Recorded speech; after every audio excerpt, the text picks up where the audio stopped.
Queridos, nessa noite nós vamos caminhar um pouquinho sobre promessas. Alguém aqui já teve promessas de alguém que não se cumpriu? Quem aqui já teve? Melhor pedir quem não teve, né? Na verdade, ainda é época de eleição, aparece promessa das mais variadas, né? As mais variadas. Então, desde tirar nome do SPC e Serasa, até restaurar, vai acabar com a corrupção, e dentre outras aí. Né? E quando você vai indo para os estados, você começa a ver as promessas dos deputados, dos governadores, é muito interessante. Sabe, uma coisa que dá para se divertir no horário político é quando vê algumas pessoas caricatas que começam a fazer promessas que você fala assim, uau. Aí quem entende um pouquinho mais, né? Daí você vê, hoje eu vi uma promessa de um candidato a presidente falando assim, olha, eu vou construir não sei quantas creches. Eu falei assim, mas calma aí. Tá, vou construir tantas creches. Claro, boa parte do recurso vem do governo federal, mas quem executa é o município, tem algumas coisas aí que depende, é muita coisa que depende. Mas são promessas que, às vezes, nós temos uma dificuldade de acreditar. E tem pessoas que, às vezes, fizeram promessas para você e, de repente, a hora que você contou com algo, aquilo não aconteceu. Isso frustrou muito o teu coração. E, de repente, essas tuas experiências de ter algo prometido e não cumprido, pode ter gerado em você um sentimento de que eu não posso confiar. Eu não confio na promessa de homens e eu acabo não confiando nas promessas de Deus. Será que você tem confiado nas promessas de Deus? Como você tem caminhado com relação a isso? Quando Deus nos deixa a palavra do Senhor, Ele nos deixa aqui muitas promessas. E quando nós olhamos para as promessas do Senhor, eu quero dizer que, e aí, como é que nós temos olhado? Será que você tem... Primeiro, você conhece as promessas do Senhor? Acho que é a primeira pergunta. Se você não conhece, eu quero desafiar você. Porque se você olhar aqui, Deus tem promessas para a sua vida. Sabe, Deus não te criou, Deus não fez você nascer, Deus não colocou onde você está por acaso. Deus, Ele está olhando para a tua história desde da sua concepção, é isso que a palavra nos diz. E Ele tem sonhos para você, e de repente Ele colocou numa família, Ele tem promessas para você nessa família.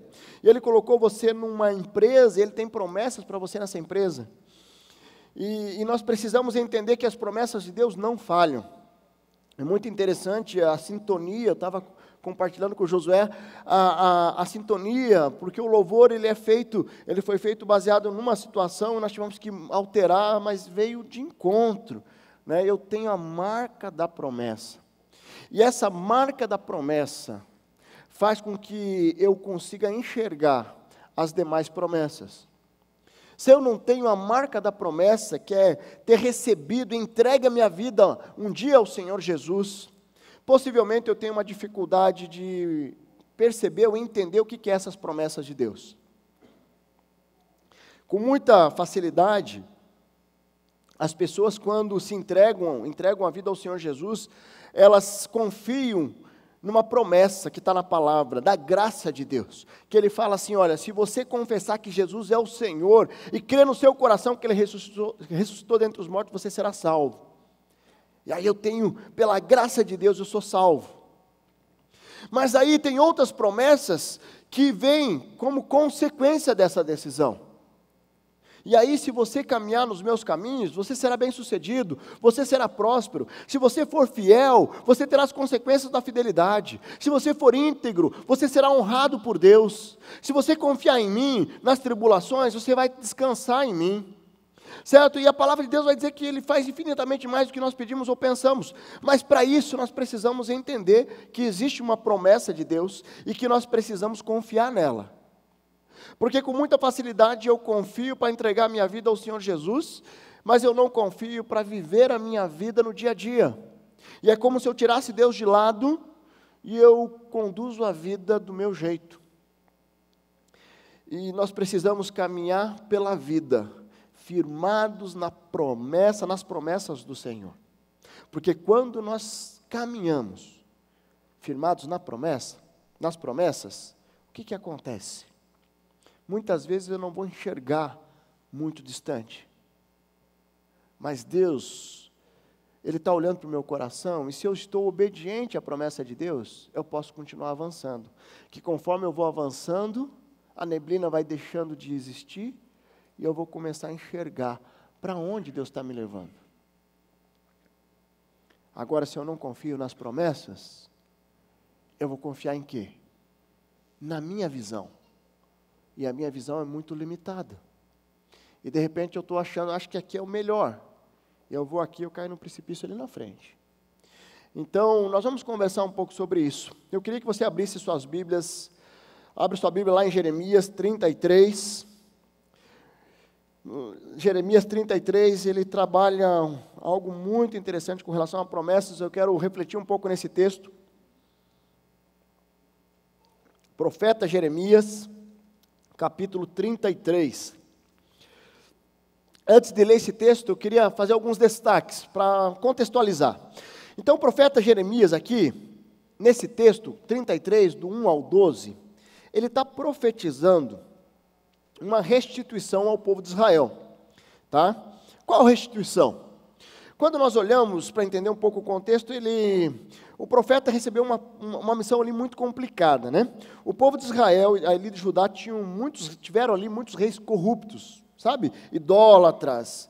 E ele foi chamado no ministério, que no momento que ele foi chamado, quem reinava era Josias. E ele foi um que Deus levantou para tentar consertar aquela nação. Sabe, quando nós olhamos para a nossa nação, está complicado. De repente, Deus vai precisar levantar alguns profetas entre nós.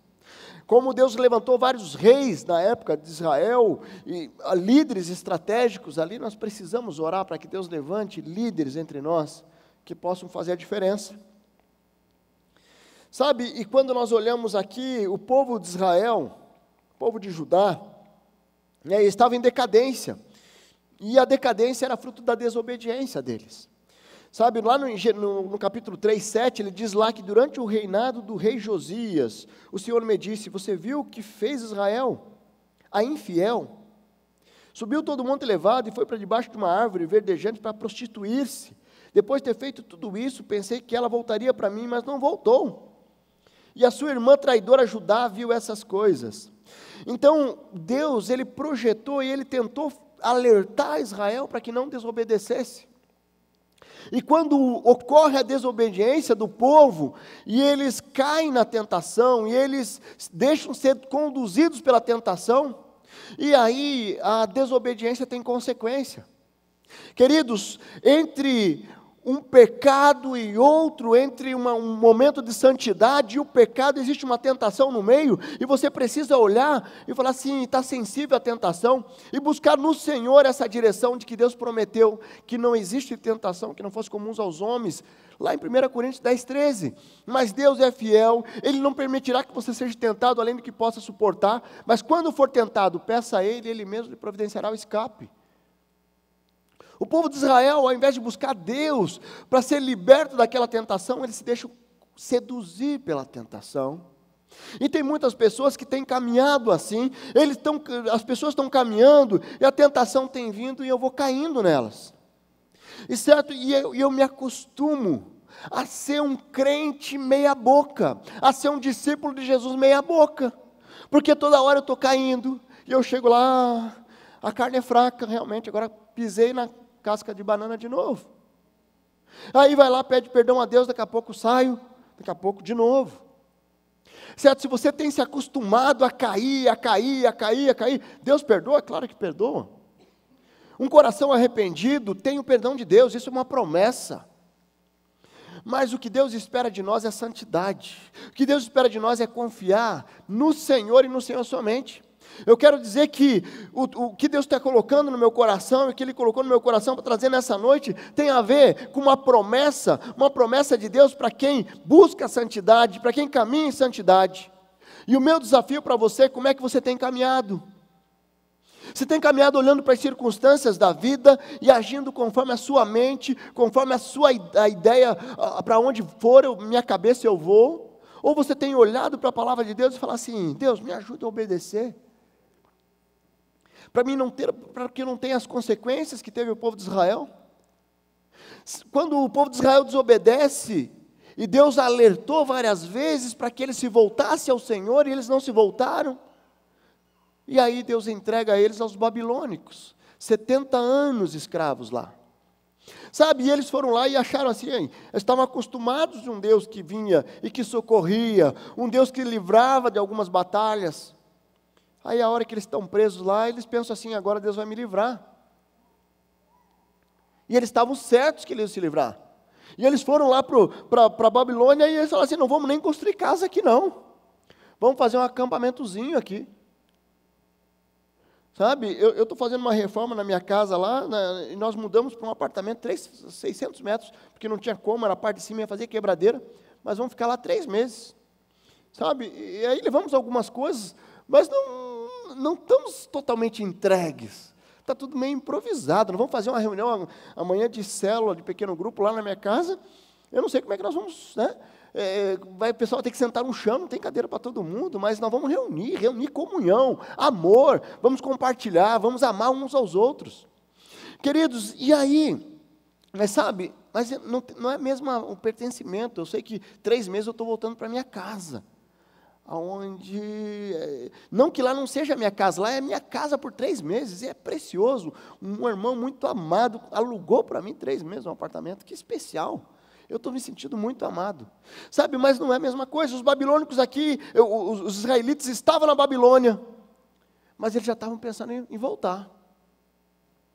Aí Deus fala para Jeremias: pode falar para esse povo aí, calma aí. Eles podem construir as casas, podem ficar por ali, porque vocês vão ficar uns 70 anos aí. Deus estabeleceu uma disciplina como consequência da desobediência. Israel precisava passar por essa disciplina. Como muitas vezes nós precisamos passar pela disciplina de Deus. A palavra de Deus diz que Ele disciplina quem ama. Se você está passando por um momento de disciplina, Deus está querendo te ensinar. Não deixe de ter um coração ensinável. Eu não estou dizendo que todas as provações é disciplina de Deus. Eu estou dizendo da disciplina consequência de pecado. Deus, Ele perdoa os nossos pecados, mas Ele nem sempre nos livra das consequências do pecado. E aqui o povo de Israel, ele vem e ele está passando por um momento, e ele vai 70 anos na disciplina, e de repente Deus dá uma palavra a Jeremias, e Deus começa a trabalhar a restituição. E nós vamos ler lá Jeremias 33, de 1 a 12, esteja sua Bíblia aberta aí. Deixa Deus falar o seu coração através dessa palavra. Olha lá o que diz o texto. Jeremias ainda estava preso no pátio da guarda quando o Senhor lhe dirigiu a palavra pela 2ª vez. Deus já tinha falado uma primeira vez, está lá no capítulo 30, 31. E assim diz o Senhor que fez a terra, o Senhor que formou e afirmou, seu nome é Senhor. Olha o que o Senhor disse aqui: clame a mim e eu responderei, e lhe direi coisas grandiosas e insondáveis que você não conhece. Queridos, você tem clamado ao Senhor? Quando o Senhor fala assim, clame a mim, eu responderei, e direi coisas grandiosas e insondáveis que você não conhece, você não vai saber de tudo. E nós não precisamos saber de tudo, nós precisamos clamar e confiar, clamar com fé. E aí ele continua ali, porque assim diz o Senhor, o Deus de Israel, a respeito das casas dessas cidades e dos palácios reais de Judá, que foram derrubados para servirem de defesa contra a rampa de cedro e de espada na luta contra os babilônicos. Elas ficaram cheias de cadáveres dos homens que matarei, no meu furor. Ocultarei dessa cidade o meu rosto por causa de toda a sua maldade. Todavia, olhe só a promessa do Senhor aqui, todavia trarei restauração e cura para ela, curarei o meu povo e lhe darei muita prosperidade e segurança, mudarei a sorte de Judá e Israel, e os reconstruirei como antigamente, eu os purificarei de todo o pecado que cometeram contra mim, e perdoarei todos os seus pecados de rebelião contra mim. Então Jerusalém será para mim uma fonte de alegria, de louvor, de glória, diante de todas as nações da terra, que ouvirem acerca de todos os benefícios que faço por ela. Olha que promessa linda. Gente, o que Deus está dizendo aqui? Olha, eu vou restaurar, esses são meus filhos, eu vou restaurar porque são meus filhos, certo? E esses meus filhos vão ser restaurados a tal ponto, que eles vão ser fonte de alegria para o meu coração, eles vão ser fonte que a luz deles vai brilhar, que as pessoas ao redor vão perceber que existe algo diferente, sabe? Nesse contexto, os filhos de Deus eram o povo de Israel, Deus escolheu o povo de Israel como filho de Deus, mas quem são os filhos de Deus hoje? Quem são os filhos de Deus hoje? Lá em João 1,12 diz lá, que todos aqueles que creram no seu nome, aqueles que entregaram a vida ao Senhor Jesus, é dado o direito de ser chamado filho de Deus. Se você entregou a sua vida ao Senhor Jesus, você é filho, filha amada de Deus. E sabe o que Deus está dizendo aqui? Está dizendo para você, eu quero restaurar a sua vida, eu quero trazer cura, eu quero te trazer prosperidade, eu quero te trazer segurança, sabe que eu quero mudar a sua sorte. Então, todo mundo, a Jerusalém, todo mundo vai ver uma fonte de alegria, de louvor e de glória. Queridos, é extraordinário, nós podemos sermos fontes de alegria. Sabe, o texto continua, ali no versículo 10, assim diz o Senhor, você diz que esse lugar está devastado e ficaram sem homens nem animais, contudo nas cidades de Judá e nas ruas de Jerusalém, que estão devastadas, desabitadas, sem homens nem animais, mais uma vez se ouvirão as vozes de júbilo e de alegria do noivo e da noiva, e as vozes alegres daqueles que trazem oferta de ação de graças para o templo do Senhor, dizendo, deem graças ao Senhor dos Exércitos, pois Ele é bom, o seu amor leal dura para sempre, porque eu mudarei a sorte dessa terra, como antigamente declara o Senhor, assim diz o Senhor dos Exércitos, nesse lugar desolado, sem homens nem animais, haverá novamente pastagem, onde os pastores farão descansar os seus rebanhos, em todas as suas cidades. De repente, o que você tem vivido no teu coração, é como esse retrato de Jerusalém. Jerusalém, que Israel que estava preso lá na Babilônia, e aquela cidade abandonada, aquela cidade que não tinha mais nada verde, não tinha ninguém morando, estava sem alegria, aquele negócio ermo, sabe, quando você chega num lugar assim, que está abandonado, você chega assim e fala assim, uau, que negócio depressivo. Sabe, você vai no interior, onde as pessoas já foram para a cidade, e deixaram lá uma casa abandonada, onde já está todo cheio de cupim, tá? Você vai em algumas cidades, eu estava no Rio de Janeiro, e aí eu peguei um hotel lá, e o hotel era perto do porto, lá, uma cidade que está tendo, um lugar que está sendo revitalizado, mas já me alertaram, não ande na ali, é muito perigoso, porque tem muitos lugares abandonados. E naquele local ali tinha vários prédios abandonados, pichados, aquele lugar que parecia, é um lugar sem vida, sem vida. E esse era o cenário de Jerusalém. E Deus vem e a promessa do Senhor é, eu vou fazer aqui ter pastagens, eu vou fazer aqui ter água, eu vou dar vida para esse lugar novamente. De repente o teu coração está seco. De repente a sensação que a tua casa é esse lugar, onde não tem alegria, onde não tem amor, onde não tem paz. E o que Deus está falando, eu quero voltar a ter alegria nesse lar, eu quero transformar a sua vida para que você tenha alegria, eu quero transformar a sua casa e a sua família para que você tenha alegria, para que o verde fique verde, para que você possa festejar, se alegrar. Sabe o que Deus está falando ao teu coração. Existem promessas do Senhor e nós precisamos olhar para essas promessas e falar assim: Deus, eu estou aqui, eu confio nessas promessas, eu confio que o Senhor tem interesse em restaurar a minha vida, tem interesse em restituir. Havia uma promessa para o povo de Israel, e o profeta Jeremias, ele foi lá, e ele levou a palavra do Senhor dizendo assim: pode confiar, já está dando os 70 anos, venham, Deus vai livrar vocês, Deus vai tirar vocês daí, venham que Deus vai fazer uma nova Jerusalém, Deus vai fazer uma nova nação, a partir da vida de vocês, e vocês vão se alegrar, vocês vão ser fonte de alegria, de prosperidade, de segurança. O que você tem buscado? Restituição. O que você tem colocado diante do Senhor? É a sua saúde? É de repente o seu casamento? De repente o filho nas drogas? Você tem clamado pela restituição do Senhor? Seu emprego? Qual a restituição que você tem colocado diante do Pai? Quando nós olhamos para esse texto de Jeremias, nós vemos aqui que um primeiro destaque, aqui tem vários. Queridos, esse texto de Jeremias aqui dá para pregar uns 4, 5 sermões. Tem muita coisa, é muito rico. Essa experiência de Israel é muito rica. Mas sabe, eu quero trazer alguns destaques ali, veja ali no versículo 3.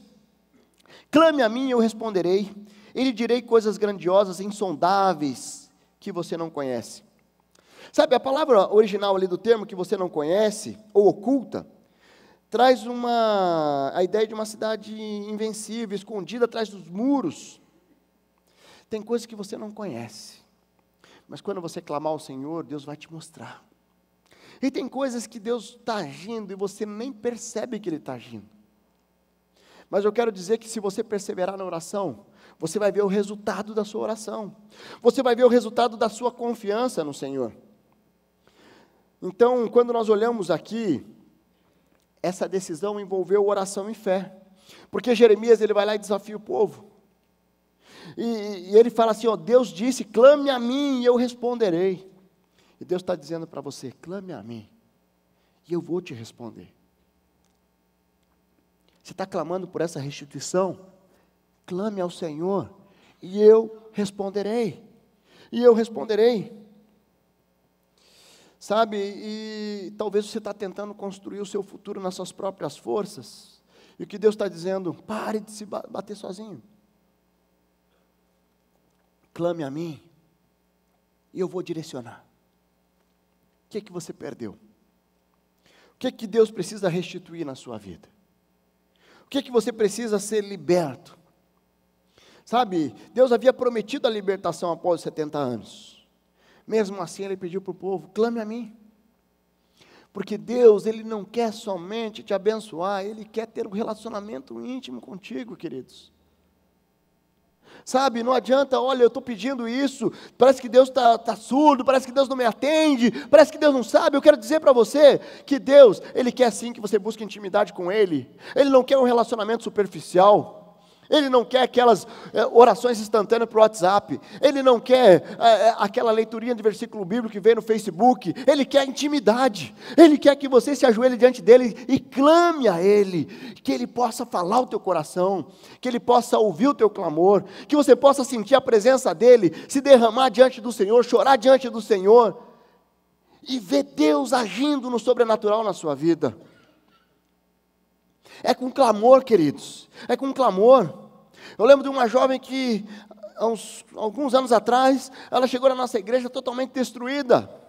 Ela era serva de Satanás, ela servia a Satanás no centro espírita, ela fazia várias coisas, certo? E ela passando por uma luta tremenda. E eu começo a acompanhar aquela jovem e ela começa a ser liberta daquela escravidão. E tudo aquilo que Satanás tinha perdido com relação ao casamento, com relação à empresa, com relação a várias coisas, Deus vai restituindo. Deus restitui de tal forma. E a cereja do bolo foi o perdão. Porque ela estava escrava de muitas coisas. Mas ela precisou entender que Deus tinha uma promessa para a vida dela. Ela tinha tentado tirar a vida algumas vezes. Ela tinha tentado lutar com as próprias forças algumas vezes. Ela perdeu mais de 20, 25 quilos em pouco tempo. E ela tinha desistido de viver porque aquela provação parecia ser grande demais. Mas a hora que ela tira os olhos das provações e ela leva os olhos aos céus, Deus cumpre a sua promessa. Porque Deus dá paz que excede o entendimento. Deus abre os olhos dela, tira as escamas, e ela começa a experimentar uma mudança de vida e uma transformação. E passou 4, 5 anos, e ela está servindo ao Senhor com muita alegria. E ela tem experimentado do cuidado de Deus a cada dia. Nós precisamos clamar ao Senhor, e o que Deus diz, eu quero restituir na sua vida sim. Clame a mim. Busque intimidade comigo. Deus é a fonte de todas as bênçãos, queridos. Deus, Ele pode dar as bênçãos sem precisar clamar. Existe uma graça que toda a população tem, que é a própria vida. As pessoas não precisaram clamar por isso, isso Deus nos deu de graça. Mas para os filhos dele, Ele quer ir além. Sabe aquela ideia? Ele quer que você conheça Ele verdadeiramente. Você conhece a Deus verdadeiramente? Ou você conhece a Deus como você conhece o Neymar? Eu conheço tudo do Neymar. Ele joga lá no PSG, ele é casado, é namorado lá da Bruna Marquezine, ele é muito amigo lá do fulano de tal, é meu amigão, conheço o Neymar. Sabe, e aí, de repente, faço até um Photoshop, e aí me coloco no lado do Neymar, assim, ó. Só que eu nunca apertei a mão dele, eu nunca cheguei perto dele. Tem muita gente que trata com Deus assim, é um Deus longe, distante. Eu conheço Deus, eu conheço, mas eu não tenho intimidade. A intimidade, queridos, tem que ser como um filho tem com o pai. Sabe, a intimidade que um filho tem com o pai. Você pega um dono de uma grande empresa, que fatura bilhões, o filho não vai pedir um horário para falar com o pai, ele vai chegar e vai pular no colo do pai. Porque relacionamento com o pai é intimidade. Certo? E nós podemos pedir porque o pai atende às nossas orações. De repente você precisa de assumir um compromisso de conhecer mais ao Senhor. De clamar, de orar, de buscar a presença do Senhor. Sabe, quando eu olho para esse texto continua ali no versículo 6 e 7, todavia irei restaurar e curar. O que Deus quer fazer na sua vida, Ele quer restaurar e curar, queridos. Eu irei curar, trazer a cura. Eu mudarei a sorte. Essa é a promessa para você nessa noite. Essa é a promessa, o que você precisa ser curado? O que você precisa ser restaurado? Você de repente chegou aqui, o teu coração está angustiado. E que Deus está dizendo para você, eu quero curar, eu quero restaurar o teu casamento, eu quero restaurar o teu coração, eu quero restaurar a tua vida. Eu quero voltar, trazer no teu coração uma motivação para você se alegrar, para você estar alegre, independente das circunstâncias. Deus deseja curar as nossas vidas, as nossas mazelas que travam o nosso crescimento. O que você precisa ser curado nessa noite? Coloque diante do Pai. Sabe, muitas pessoas andam muito atrás da bênção. Eu quero a bênção, eu quero a bênção, eu quero a bênção, mas eu acabo não percebendo que eu preciso intimidade com o Pai, e a bênção é consequência. A restauração é consequência. Agora, enquanto eu seguro aquele orgulho, não vai acontecer nada. Sabe? Justiça própria, não há restauração. Enquanto eu deixo Deus num canto e eu vou conduzindo do meu jeito, até o limite, não há restauração. A restauração, Deus quer restaurar, Deus quer mudar a nossa sorte. A tua sorte foi mudada. A tua vida foi mudada. Porque se você está dentro da igreja, se você tem vindo, se você tem ouvido a palavra do Senhor, se você tem estudado a palavra do Senhor, e você não tem experimentado uma transformação de vida, eu quero dizer para você, com todo temor, você precisa se derramar diante do Senhor e falar, Deus, o que está acontecendo? Porque eu sei que quando o Senhor entra na vida de alguém, ocorre uma transformação, uma revolução. Queridos, isso aconteceu com a minha vida, e eu posso contar vários testemunhos de pessoas que tiveram a vida revolucionada pela presença de Deus. É muito diferente. Sabe, então, além da cura e restauração, o Senhor quer muito que nós possamos ter comunhão com Ele. Sabe, se a crise está pegando, reaja com relação a isso, pedindo a bênção de Deus, pedindo o cuidado de Deus, porque Efésios 3:20 diz lá que aquele que é capaz de fazer infinitamente mais de tudo que pedimos ou pensamos, de acordo com o seu poder que atua em nós. A Ele seja a glória na igreja em Cristo Jesus, por todas as gerações. Deus deseja ir além do que somente restituir uma perda, do que somente restaurar a sua vida. Deus quer restaurar a alegria no teu coração. De repente você perdeu a alegria. Eu quero dizer que a fonte da alegria, só no Senhor. Só no Senhor. Sabe, um terceiro destaque, veja ali o 8 e 9, ele está dizendo ali: eu os purificarei de todo o pecado que cometeram contra mim e perdoarei. Deus está falando para aquele povo de Israel ali, eles pecaram contra mim, mas eu vou perdoar, porque são meus filhos. De repente tem algum pecado que você está se culpando, você está andando com o chicotinho, tá? E você não se perdoa. Eu quero dizer que Deus está dizendo que Ele quer perdoar os seus pecados, e Ele quer transformar a sua sorte. Você tem aceitado o perdão de Deus? Você tem vivido essa promessa do perdão de Deus? O que Deus está falando é que o perdão vai gerar paz e prosperidade. O que é paz? Ausência de guerra, algo genuíno, certo? E prosperidade. E nós precisamos entregar tudo ao Senhor. Filipenses 4:6-7 diz: não andem ansiosos por coisa alguma, mas em tudo pela oração e súplicas, e com ação de graça apresente os pedidos a Deus. Deus quer purificar, sim, de todo pecado. E nós precisamos confiar nessa promessa, de que se nós confessarmos nossos pecados, Deus vai restaurar. Queridos, quando nós confessamos um pecado, ocorre assim, simplesmente Deus transforma aquele peso, aquela culpa, aquele sentimento de peso. É como se tira uma mochila pesada de pedra nas costas. Deus quer restituir na sua vida. E nós podemos finalizar essa mensagem dizendo ali no versículo 11: deem graças ao Senhor dos Exércitos, pois Ele é bom e seu amor dura para sempre. Nós precisamos confiar que Deus é amor e que seu amor dura para sempre. Essa é uma promessa de Deus. O amor dele dura para sempre. Se em algum momento da sua vida você não se sentir amado, eu quero desafiar você a olhar para cima, porque o amor de Deus dura para sempre. O amor do Senhor dura para sempre.